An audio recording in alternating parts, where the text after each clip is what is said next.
Hello नमस्ते सम्पूर्ण मेरो फेसबुक मित्रहरू, टिकटक मित्रहरू, युट्युब मित्रहरू।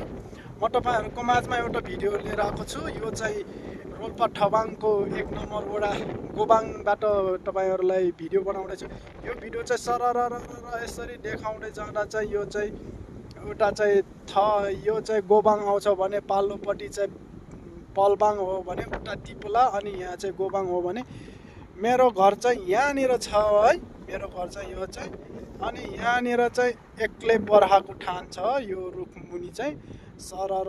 अनि माथि चाहिँ घमचिन टावर छ, एउटा टावर एनटिसी र एनसिएलको लगट्टै यहाँदेखि सरर। मेरो गाउँदेखि चाहिँ ठबाङ ठुलो गाउँ पुग्नलाई जम्मा 10 मिनट यति छ। अनि यो चाहिँ सोलर पावर हो।